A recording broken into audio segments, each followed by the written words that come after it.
పెరుగుతున్న నేరాల్ని నియంత్రించేందుకు విజయవాడ పోలీసులు ప్రజా వ్యూహాన్ని అమలు చేస్తున్నారు. ఈ నేత్ర పేరుతో ప్రజల భాగస్వామ్యంతో సీసీ కెమెరాల వ్యవస్థను ఏర్పాటు చేశారు. దీనివల్ల నగరంలో నిఘా పెరిగింది. పోలీసు వ్యవస్థ మరింత పటిష్టవంతమైంది. విజయవాడ నగరం ప్రస్తుతం ఆంధ్రప్రదేశ్ రాజధానిగా వెలుగొందుతోంది. పోలీస్ కమిషనరేట్ హోదాలో ఉన్న రాజధాని స్థాయిలో మాత్రం పటిష్ట వ్యవస్థ లేదు. అయినా సాంకేతిక పరిజ్ఞానాన్ని వినియోగించుకోవడంలో విజయవాడ పోలీసులు ముందంజలోనే ఉన్నారు. ఫోర్త్ లయన్ పేరుతో యాప్ రూపొందించి పోలీసుల సమాచారాన్ని, ఆన్లైన్ ఫిర్యాదుల విధానాన్ని అందుబాటులోకి తెచ్చారు. ఇంటి వద్దకే వచ్చి కేసులు నమోదు చేసే విధానాన్ని ఇక్కడ ప్రారంభించారు. నిఘాపరంగా మాత్రం విజయవాడ పోలీసులు వెనుకంజలో ఉన్నారనే అపవాదు ఉంది. దీనిని పోగొట్టేందుకు నగరంలోని అన్ని ప్రాంతాల్లో సీసీ కెమెరాలు ఏర్పాటు చేయాలని పోలీసులు సంకల్పించారు.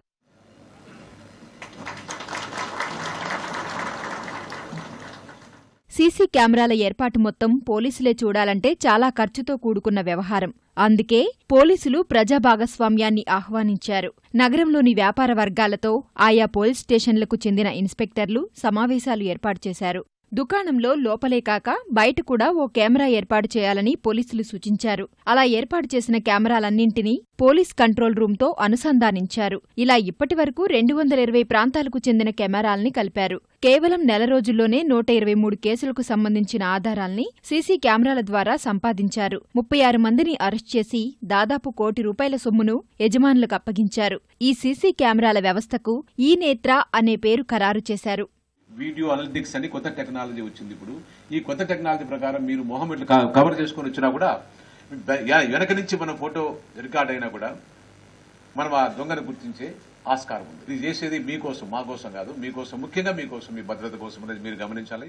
విజయవాడలోని ప్రధాన మార్గాలతో పాటు పాతబస్తీ మొత్తం సీసీ కెమెరాలతో అనుసంధానమైంది. త్వరలోనే మిగతా ప్రాంతాలకు కూడా ఈ నేత్ర విధానాన్ని విస్తరిస్తామని పోలీస్ కమిషనర్ గౌతమ్ సవాంగ్ తెలిపారు. So likewise, there are some colonies, I believe, that they have also installed CCTV cameras for the security of their own colony. Likewise, some apartment buildings also, so they have installed CCTV cameras in the apartments.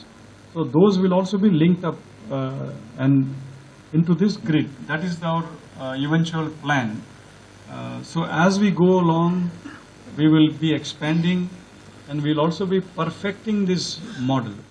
త్వరలో కృష్ణా పుష్కరాలు జరగనున్న నేపథ్యంలో విజయవాడ నగరంలో ఎలాంటి అవాంఛనీయ ఘటనలు జరగకుండా CC కెమెరాల వ్యవస్థ ఉపయోగపడుతుందని పోలీసులు భావిస్తున్నారు. పుష్కరాల సమయంలో డ్రోన్ కెమెరాలను వినియోగించాలని కూడా నిర్ణయించారు.